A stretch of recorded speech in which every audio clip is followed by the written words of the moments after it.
Hello, this is John with Brainstorm Comics and Gaming, and this is Turning the Page, where Chandler and I discuss the topics of the day. We give our opinions and news on the comic book industry. As I said, this week my co-host is Mr. Sizzle, the only comic book shop employee that doesn't need a grading service to classify him as a 10.0. I appreciate that. High praise. Have you, I guess the big news this week, have you watched the Snyder Cut? Haven't had the chance yet. Well, we both know the only Snyder Cut I want to see is the one where Ben Affleck is cut from the movie. But yeah, you're just a big old hater on that. I am a little bit of a hater of Ben Affleck.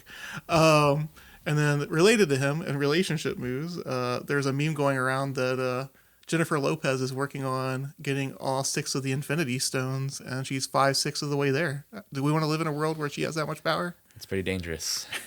We all saw that halftime show at the Super Bowl. We want did. her to have that much power. We did.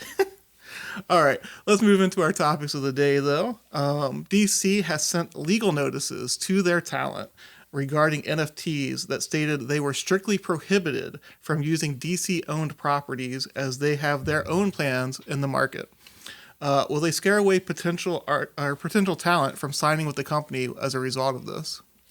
I don't think it's going to scare away everybody because DC is still one of the big two. They do have a great amount of characters. Some people have grown up their whole lives hoping to draw a Batman or Wonder Woman, Superman, what have you. But I do think it is going to push away some people because, like we talked about, this is a great opportunity, especially for those artists to be able to make money that normally can take them decades upon decades to, have to accrue that believability, that credit to then get paid for it. I think it is going to chase people away, and it makes me worried that Marvel might also follow suit and put out the same statement and shut that down. And it goes back to the whole big problem creators had was that if you go to DC and Marvel, it's fine, but you have no freedom, no control. You maybe get more guaranteed pay, but you don't have any creative rights, and that you do what they tell you to do, or else. Obviously, this was in response to that Wonder Woman artist who made $2 million off of his work from the 70s. And I think they were of the mind, like, well, he can take stuff from the 70s and turn it into $2 million.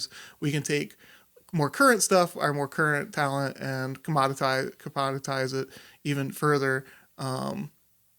So I think that you'll probably see a lot of people going to Image, maybe maybe even to Marvel if Marvel does not follow suit. Right. I think that they probably will follow suit.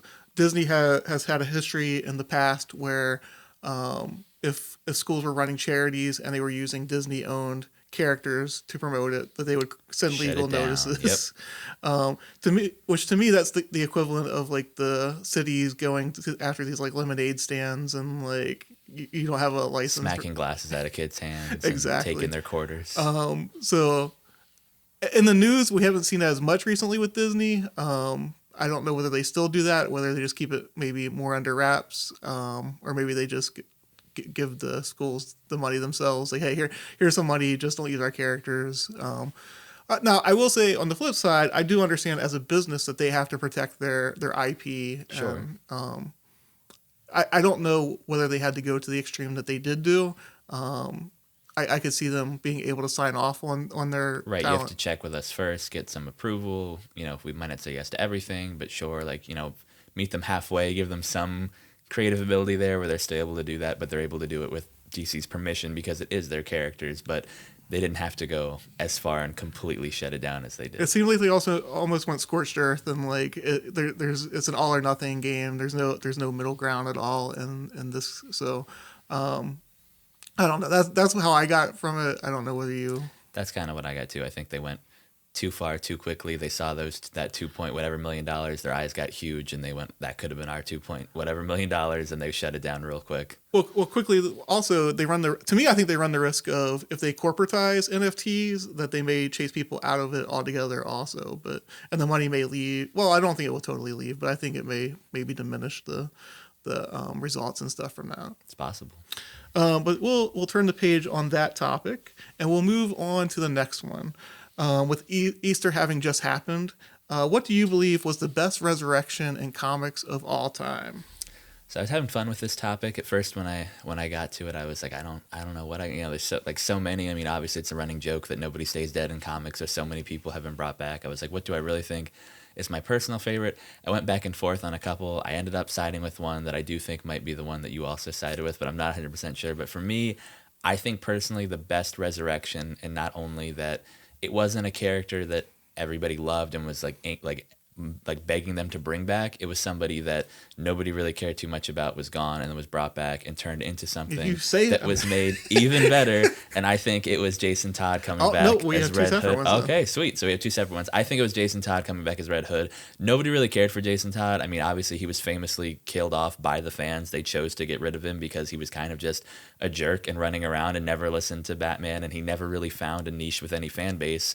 And to come back as a kind of completely different character in Batman Under the Red Hood with that, Judd Winnick story arc, to now having his own solo title. He's been all over in terms of comics, the animated movies. He is a big, big part of the Bat family. And now even in the new video game coming out of Gotham Knights, where it's going to be all of the Bat family besides Batman, he is one of the core four that is going to be in the game. And we know I hate Judd Winnick, but that was actually one of the few things that I think he did very well. He gave Jason Todd his own character and allowed him to absolutely branch out into completely reimagine the character. So Jason Todd had been gone for 20 years at that point. A little under 20? Something like that. The character I'm talking about had been gone for 40 years. Bucky Barnes had been had been gone, and very apropos with just what released, Ed Brubaker. Yep, just released on Disney Plus. So Ed Brubaker seems to be of mixed opinions of the Winter Soldier thing. He feels like Marvel hasn't given him enough credit for what he had done. Ed Brubaker is one of the best writers in comic books. He can make a story compelling no matter what it's about. I think he could rewrite the phone book and make you somehow care about it. But so, like I said, I think he took a character that nobody knew that they wanted back and added new dimensions to him. With the Russians having found him and rehabilitated him. Right. But also anybody who knows that character, if you've seen the Marvel movies, that's Ed Brubaker's Winter Soldier. Some people might know Bucky Barnes from your grandfather way back in the day, but it's not the same character. Any iteration that you know of Winter Soldier, Bucky Barnes now, is because of Ed Brubaker. Yeah. So we'll turn the page on that one. I think we chose two good choices for Resurrections. But so we'll move on to topic number 3. Solicits for the coming months have been released, and crossover number 7 has shown that it is not going to be Donny Cates writing that issue. A new name is in the writing credits, one that you're familiar with, one that you're very high on, and that would be Chip Zdarsky. Is this a one-off, or do you think it's a permanent changing of the guard? So I don't know that it's a permanent changing of the guard. I do love the solicit because obviously I believe that, you don't know in the comic industry who's really friendly, who really talks to each other if they're loaned out. But from everything we've seen, it seems like Donny Cates and Chip Zdarsky do know each other, are pretty comfortable. They seem friendly. The solicit's very funny. It's Donny Cates saying, "Wait a minute, why is Chip on my book? I didn't know about this. Nobody at Image is answering my phone calls. What is going on?" Obviously, they're playing it up. It seems almost like what they did with that Walking Dead kind of tie-in. I forget what it was called, Blood something or something Blood. I know what you're talking about, but I can't think of the name. I'm drawing a blank on it, but it seems almost kind of like in that kind of regard that they were playing up the solicit. Right. They're like, why is this happening? I didn't sign off on this. Why is this guy doing with my book type of thing? Obviously they do, but like I said, I think they're close enough that they're having fun with it. They're giving that banter to make it more enjoyable for the fans. But I think, again, if you had to switch off of Donny Cates to another writer, I don't know that you could have done There's not too many much names better than to carry on that storyline, because Chip has really been hitting home runs with both with Marvel, DC, and original content. I think he's a really good writer. So anybody who is a fan of the series, which I think you should be, it's really, really entertaining. I don't think this isn't a moment to freak out or threaten. I know anytime you're on an ongoing and you see a new name, whether it be artist or especially writer, it can be very unsettling and very worrisome. I don't know that this is a permanent changing of the guard, but even if it were to be, you would be in good hands with Chip. I have two thoughts on this. Number one, some of the, I'm a part of a lot of comic groups on Facebook, and also I go to a lot of different review sites online. It seems like a good number of people feel like crossover is kind of stalled out, like it's not moving at a pace that they like. But it also seems like this is heralding something larger coming down the line. Even the way that Donny Cates was talking about it made it seem like perhaps there's something that that this is leading to big things in the future. Exactly. And I know that you and I have talked about what I think that might be. We'll get to that later on with another segment that we're doing today. But I do think that it's the result of something bigger happening, and that they're trying to build like this larger story and get fans talking and interested. And it also might be that, that they are such good friends, and Donny Cates is like at a slightly higher level than Chip right now. And maybe like he's trying to help his friend out. Hey, come on my book and get a little bit of a rub and get a little bit more exposure, and people find out about your writing. I think there are a lot of friends in comic books that do like helping one another, like to do that kind of thing. Mm-hmm. So I don't know if you have anything further to add on that. Which is cool to see. Yeah, like I said, I don't think this is a permanent changing of the guard, but I think, like you said, I think this will be good for the series. I think it will give it that jolt of like breathing in a little bit of new life with a different creative team. And then I think, like you Plus said, Donnie may be overwhelmed right now because he is doing a lot. Sure, he's got a lot on his plate. So and that happens from time to time. I know a lot of writers I've talked to that you've seen, when you see, oh, like, well, why didn't you do that issue or two? More often than not, it's because they have 7-10 other things going on, and they do need to have. Unfortunately, they don't want to, but they do have to tap out every once in a while. And luckily, if you're lucky, they are friends with some other great talents like Chip that can tag in for them for an issue or two. That can say, hey, I just need one issue, and then I'll be back and better than ever type of deal. So we'll turn the page on that one, and we'll see what this leads to and where it goes. So we'll move on to the next to our big topic. Over the past couple of weeks on some of the comic book groups that I've been on Facebook, a couple has stated speculators run the market. They may have been saying it ironically. Obviously, it's difficult to tell that in a Facebook post or an Instagram post or what have you. But it begs the question, who does run the market? I think that's a good question. I think it depends who you ask. I think everybody might give you a different answer depending on who you talk to. Obviously, when people say that, I think a bit of sarcasm, but I think there definitely is truth to that. Fans and speculators, some people would argue those are not the same people, but people who are buying up the book do dictate whether or not the book is successful or popular. Maybe not in longevity, maybe not 25 years from now, but when it comes out, if people are deciding that, hey, I see a first appearance, I see this or whatever, this book is hot, I need to have this, and they drive up the sales and people are going into shops to pick up those books, they're ordering them online, it does dictate the market to a degree. I think if stores allow them to come in and buy a stack of them, that does help influence the market. I still wouldn't necessarily say that they run the market. I think we have to divide it into the different segments and discuss it pretty much segment by segment. So we'll come back around to the speculators, but let's start with the stores, because the stores are the primary order, the people who order the first amount. So obviously the stores decide am I going to order 1? Am I going to order 10? Am I going to order 100? Am I going to order 1,000? Obviously most stores don't order 1,000 unless you have some huge thing that happens like Berserker, where they offer you a signed Keanu Reeves comic and what have you. But even as a store, I don't feel like we run the market. Obviously we're the first line that it hits, but we don't. I guess to a degree we can affect the market in that we can change prices and we're going to charge $10 for this one instead of the cover price or what have you. But I don't feel like if there's not that demand, then it doesn't matter what I price it. I could price it at $1,000. If somebody's not willing to buy it, then it doesn't matter. Right. And I think there are not enough stores that are. I mean, obviously, if you have a chain of stores, you have a better dictate because they're probably all going to be pretty similar. But you don't go to every other store in Maryland or the area and ask, say hey, what are you gonna order? Or let's all order low on this. But there's no group effort coming together of who dictates collusion. It. So some stores could be ordering super high and some could be ordering super low. So I would agree in that sense that there's really no overall order to that of all of the stores to have enough pull that would really sway the market at a regular basis. So I think I would agree with that. So then I think we need to move to the readers. And that's the group that I actually think is the one that actually moves the market, controls the market. And I will even include collectors in that, because there are some collectors who don't even necessarily read the books. They've either just collected since they were a kid and they need to have that constant can't have any holes in their collection. They can't have any holes in their collection.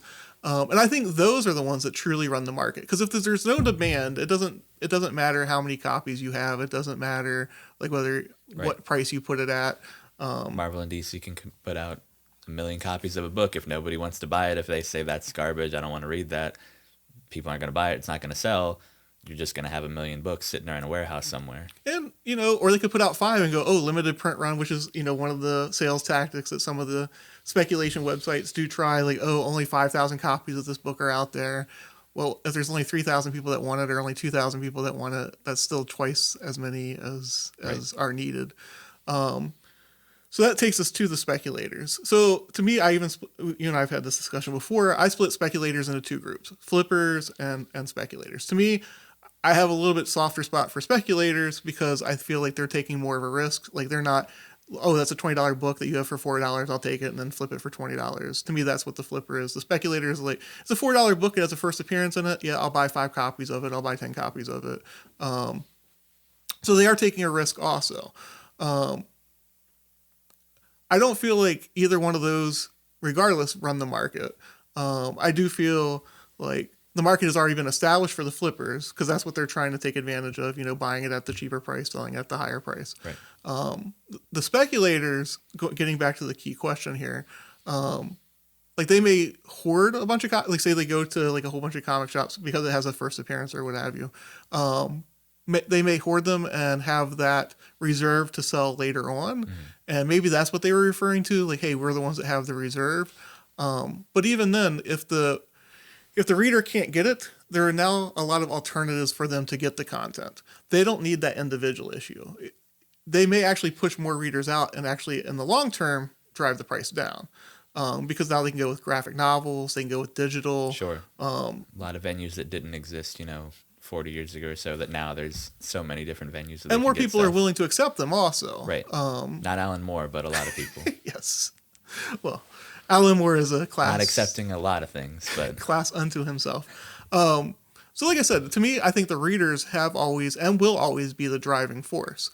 Without them wanting a book, without them needing the book, without them having like that innate desire for it. Which is why I keep saying, in the previous video we did like 2 months ago, I feel like speculators, if they want this market to keep going, should start reading some of the books and become vested in it on an emotional basis, not just a financial basis, because I think that will make the market stronger and broaden it as opposed to shrinking it. Right. It would help it in the long run. And I think that a lot of people see it as it's a triangle that one can't exist without the other. The stores are needed, the readers are needed, the speculators are needed. I don't know if 100% agree with that. I think the stores are needed and the readers are needed in order to make a book. I think a lot of the people that run those websites and speculate and try to hype it up and, like you said, aren't really reading it, would like to have you believe that without them, like, the market wouldn't exist or wouldn't be as successful, which to a degree could be true, but I don't know that it's quite as important as they believe themselves to be. And like I told you before, and this will be the last comment we make on it,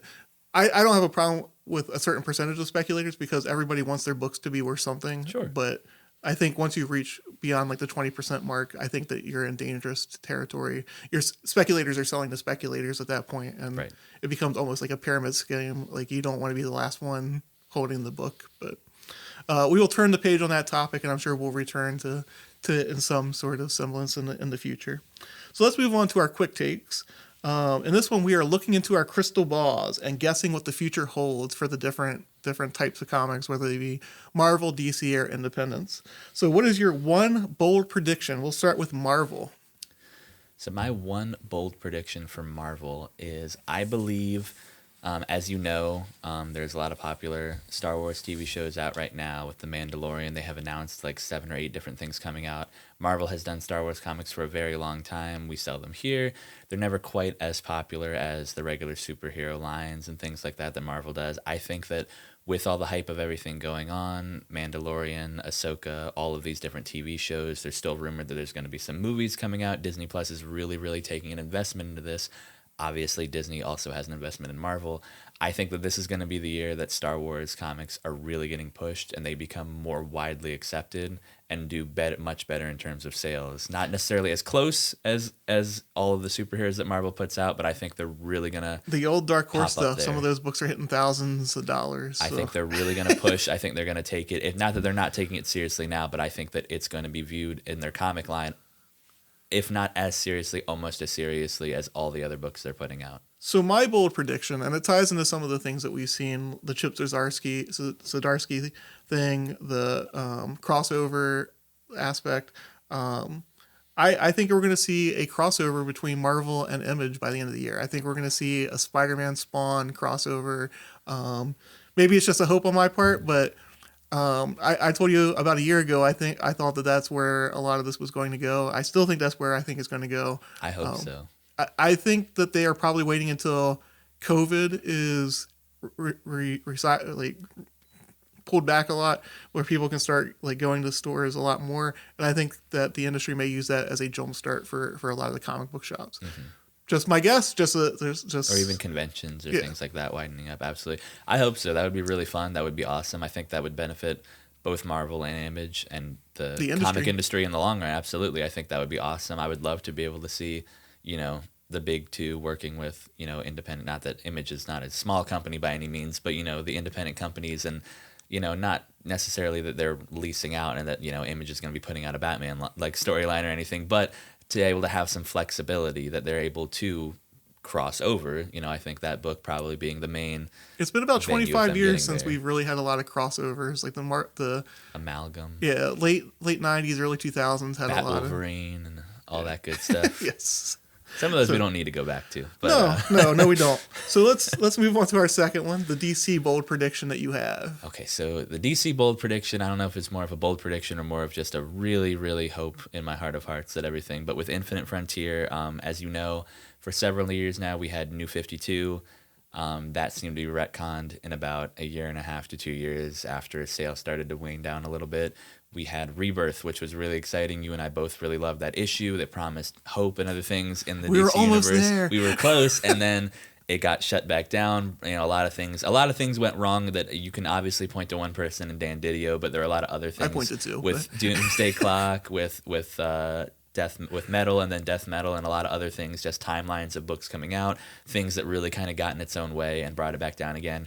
Infinite Frontier is the newest iteration of that, and they are also streamlining their books, which people are, and I was one of them, was upset about. A lot of characters I really like that are, C-lister or D-lister aren't necessarily going to be getting their own title. However, what they are doing is they are including a lot of B stories included in the back, so you are able to see some of those characters. And they're tying the stories closely together. Yes, it feels like a very knit universe. It feels like everything you're reading, it is important. It's not like, oh, well, I only read these 2 books. It's like you can, but however, if you want to read everything, if you really love this DC universe like a lot of people do, you want to read everything because A, it's all connected, but B, the streamlining it has also made a lot of it really, really good quality. We've been enjoying almost all, if not all, of the Infinite Frontier books. So my hope is that it is going to continue. It is going to stay throughout the rest of the year and hopefully for the foreseeable future that they're going to stick with this. They're not going to let higher ambitions or greater things get in the way. They're going to keep the streamlined thing of just putting out, we're maybe not be putting out 40 books or 50 books, but we are putting out quality books, and we are keeping this Infinite Frontier universe. We are keeping the DC universe connected in a way that really matters, in a way that's bringing back these great characters and great stories that they're capable of doing. My bold prediction is that DC will realize that Bendis destroyed one of their most promising characters, and they will return him to being the 12-year-old that he should have been and stayed as. Superman as a 12-year-old? Jonathan Kent Jonathan Kent. as back as a 12-year-old. You don't love the teenager? No. You don't love the Legion? You don't love terrible. The enjoying off in the future? It's terrible. Jonathan Kent was a great foil for Damian Wayne. They were bringing out the best of both of those characters. It was something with a lot of. It actually shocks me that Bendis wanted to age him because Bendis normally does well with like that kind of younger. Yeah, but I think that DC will realize that was a mistake on their part and come up with some excuse as to why that is not the Jonathan Kent that we all know. I'll even raise you another one that because Jonathan Kent got turned into a teenager, it also affected Damian. So it affected both the Super Sons. They didn't really know what to do with it. Right now, he is not Robin anymore. He's off doing his own thing, which does seem interesting. Don't get me wrong. I'm much more interested to see that out because Damian is obviously that type of character that this could have happened on its own accord anyway. But I agree with you that Jonathan Kent felt like a stretch, felt like an outreach. As somebody who was reading Superman and Legion at the time, and all those things, it seemed like it didn't really make sense. It didn't have a place, and I was always very confused and never got a good answer as to why the character changed. Because Bendis wanted it to. It's not good enough. But we'll move on to number 3, our bold prediction for the independents. You and I talked about this, and we did have the same answer, but I'll let you start and then. So our bold predictions tie in again. We talked it through in the sense that like, hey, do we have the same thing? And we just happened to find out that we do have a similar pick for our independents. But I believe, especially with, and I kind of felt this way already, just kind of reading, the writing in the wind, but with DC coming out very aggressive, saying absolutely no NFTs, I really do believe, and I could be wrong, and I kind of hope that I am, but I really do believe Marvel is going to be following suit not that long after, and it's going to go back to a time where, again, I don't know that it's going to affect the quality of the books or anything going out, but I think it's going to go a little bit back to that time that's been, the same story, all along with DC and Marvel, is that, hey, great characters, steady paycheck, but you don't have any room for creativity. And we room already for see freedom. Jeff Johns and Scott Snyder moving. I think we're going to have a big exodus of a lot of really, really talented people. I think a little bit more artists, but also writers going to be going with them to a lot of companies like Image. I think is going to see a really big boost. But I think even other things, maybe like even Boom. smaller Boom, Scout, like smaller things that people are willing to give a chance because they're like, look, I've had it a little bit. Tinian is making a break. market at Boom right now. I need a break from Marvel and DC for a while. Like, it might not be permanent, but like I need to step out on my own. And I think Image is a lot of people's first choice. But there are a lot of great independent companies right now that are putting out some quality books that if they can get those big names to join them, that can boost their sales. And again, I think Marvel and DC will not be happy with this, but I think in the long run that is good for the comics industry. Well, they also created the problem for themselves. Yes, exactly. I mean, you made your bed, you got to lie in it type of deal. But I think we could be seeing a pretty decent sized mass exodus of a lot of creative people. So much like you raised me on the last one, I agree with you that several names are going to like jump ship or maybe split their time between the two. DC's already said that they're not going to stay with the exclusive contracts with a lot of people anyway. But I'm going to raise you on this one. I'm going to say that Image will pass DC and become the number 2 company in the industry, possibly even challenging Marvel if they can get those bigger names. I think that there's definitely the potential for them to crack the market. And this happened before, and I want to say like the late 90s, early 2000s again, that Image had passed DC for a little while. Or maybe it was that they passed Marvel. I forget which way it was, but they were the number 2 company there for a little while. Are you saying this is a blip, or are you saying that this is going to be the new normal for a little while? So there's several factors for it for me. Number 1, DC's already said that they're cutting back on their number of titles. Yep. Number 2, they said they were raising their price because they're doing double size ones. So some people will resist that because of the higher price. Mm-hmm. And number 3, the NFT thing I think will push more talent to Image, and I think as a result of all of those things combined, that Image will pass DC for at least, I would say probably a year at least. It depends whether DC then picks up and goes, okay, well, we're going to start pumping out more titles. We are going to put out that Aquaman title. We are going to put out that Blue Beetle title. I need my Aquaman fix. So, but we'll turn the page from there. We'll revisit whether our bold predictions came true later on. We want to thank you for watching. As always, if you wouldn't mind, we would like you to subscribe to the channel, like the video, comment below. We love hearing the comments and everything. I'm going to start getting better at actually commenting to the people who comment. I feel like I have been neglecting that. I have been trying to like all the comments, but that is something I'm looking forward to doing again. But we want to thank you for watching, and hopefully you enjoyed the show.